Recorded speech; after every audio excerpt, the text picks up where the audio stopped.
और जब फिर सुबह उठे तो फिर ऐसी दिनचर्या। और पढ़ाई इस समय तुम्हारा भजन है, इस समय भजन तुम्हारा पढ़ाई है। क्योंकि आज हम गीता पढ़ पा रहे हैं, भागवत पढ़ पा रहे हैं, तभी पढ़ पा रहे हैं जब हमारे गुरुजी ने हमको काका गागा सिखाया था।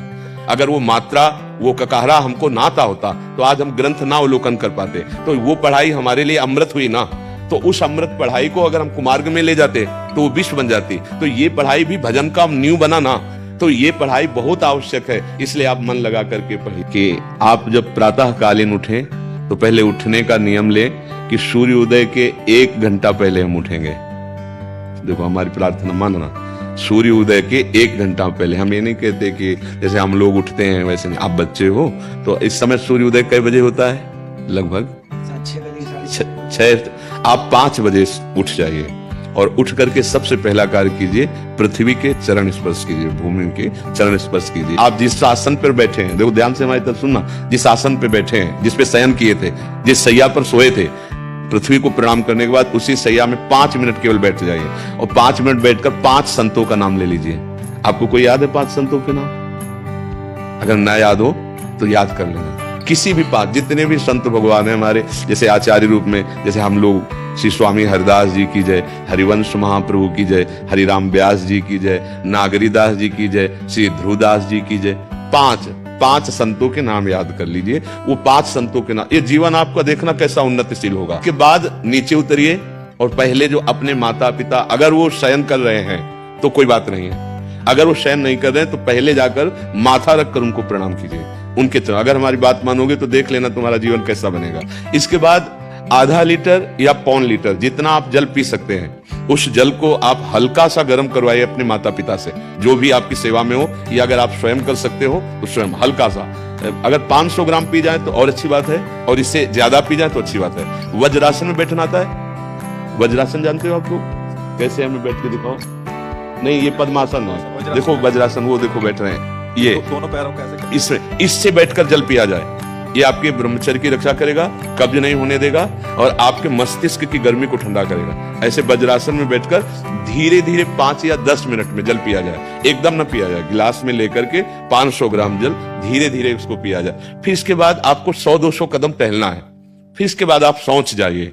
शौच, अगर आपका पेट साफ हो जाता है, अगर नहीं साफ होता है, कोई ऐसी परेशानी लगती है, तो 1 चम्मच ईसबगोल की भूसी और छोटी हर का आधा चम्मच अगर रात्रि में दूध से या पानी से ले ले तो वो बार बार शौच नहीं लगाएगा, पर आपकी आंतें साफ हो जाएंगी। शौच जाने के बाद स्नान करें और फिर तुरंत, अगर आपको व्यायाम आता है तो करे, नहीं तो सीधा सरल बात होती है, 20 बार बैठ जाए बैठक और 10 बार लेटने वाली दंड। और इसके बाद जो अनुलोम विलोम, जो इसे खींचे इसे छोड़ दे, इसे खींचे इसे छोड़ दे, इसके बाद दोनों हाथ ऐसे करके 7 बार ऐसे करें, सीधा खींचे और सीधा छोड़ दे। इतना ही तुम्हारे लिए प्राणायाम की आवश्यकता है। आप अपनी दिनचर्या में लग जाए। जो पढ़ाई का कार्य दिया गया है, आगे तुम्हें और भजन की बात हम नहीं कह रहे, जो पढ़ाई का कार्य दिया गया है वो भगवान की ही पूजा है। आपकी दिनचर्या जो आपको अपने गुरुजी या टीचर जी को जाके प्रमाणित करनी है, कल जो पढ़ाई गई थी आज के लिए, वो आप सुबह सुबह उस समय व्यायाम के बाद, तो आप देखना आपकी स्मृति बहुत प्रवीण हो जाएगी।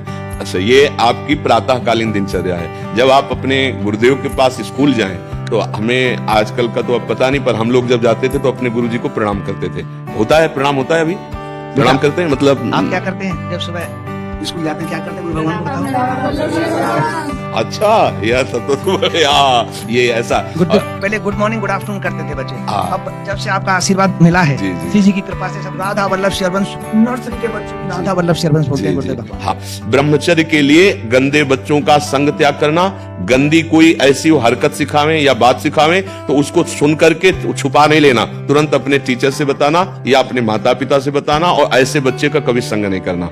और रात्रि के सोते समय ये जरूर ध्यान देने वाली विशेष बात है, रात्रि के सोते समय जो भगवान का नाम प्रिय, जैसे इन लोगों ने आप लोगों को बताया राधा वल्लभ श्री, तो सोते समय बस प्रार्थना करो कि हे प्रभु, आज दिन हमारा जो भी गलती हुई हो वो हमको आप प्रार्थना करते हैं कि आप हमें समझाओ क्या हमसे गलती हुई।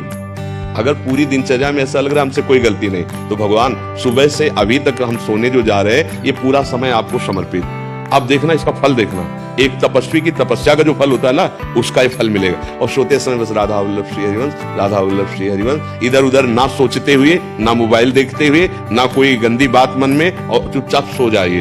तो जो स्कूल में आपको पढ़ाई पढ़ा रहे हैं वो तो बात है, अब आपको जो हम खास बात बताना चाहते हैं वो कि गंदी बात अपने द्वारा नहीं होनी चाहिए।